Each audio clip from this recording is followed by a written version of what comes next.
Myself, Dr. Achit Vikas Matre, practicing at Vedarogyam Wellness Clinic at Ulhasnagar. आजकल हम देखते हैं कि बहुत सारे पेशेंट्स आते हैं जिनको माइग्रेन की तकलीफ़ होती है, यानी बहुत ज़्यादा सर दर्द होता है जिसे अर्धशिशि भी कहते हैं।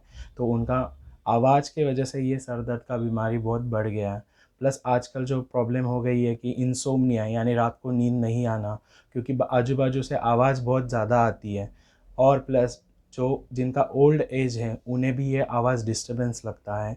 जो कार्डियक के पेशेंट होते हैं उनको भी ये आवाज़ का प्रॉब्लम से स्ट्रेस लेवल ज़्यादा बढ़ जाती है। जो छोटे बच्चे होते हैं उन्हें भी आवाज़ की वजह से नींद नहीं आती है। तो ये जो मानसिक बीमारियाँ होती हैं इनके लिए एक मेन रीज़न होता है कि आवाज़, क्योंकि आवाज़ से आपकी मन की शांति गुम हो जाती है।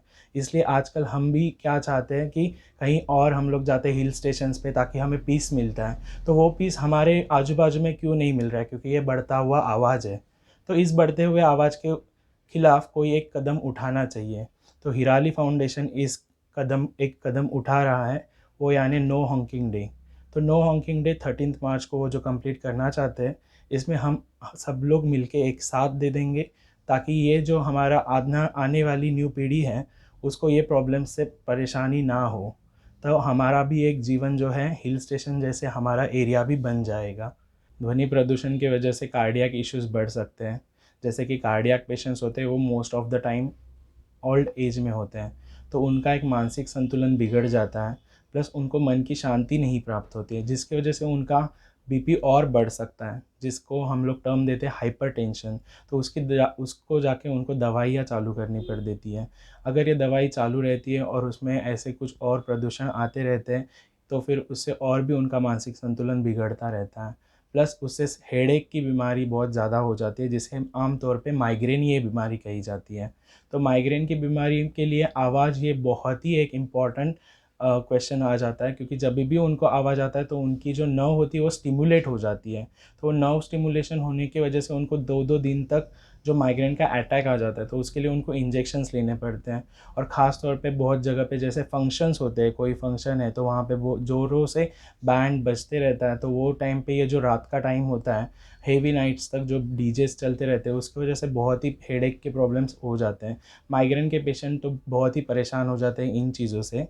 तो इसलिए वो हमें एटलीस्ट आवाज़ कम करना या फिर एक टाइम लिमिट सेट करना, तो फिर हमारे आने वाले जनरेशन के लिए बहुत बेटर हो जाएगा।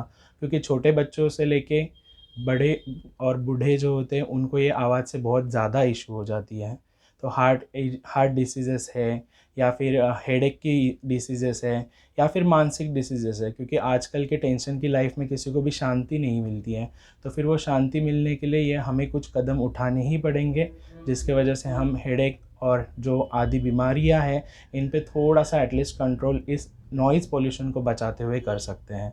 ऐसे चलते हुए 13 मार्च को जो हिराली फाउंडेशन और ठाणे पुलिस ने ये जो कदम उठाया हुआ है, और 5 सालों से लगातार ये जो प्रयास उनका चल रहा है, आप उल्लासनगर में देख सकते हो बहुत जगह पे इनके बैनर्स भी लगते हैं और बहुत ऑटो रिक्शा वालों से लेके बहुत ट्रैफिक जगह पे ये फॉलो किया जाता है, आम तौर पे भी डेली पे।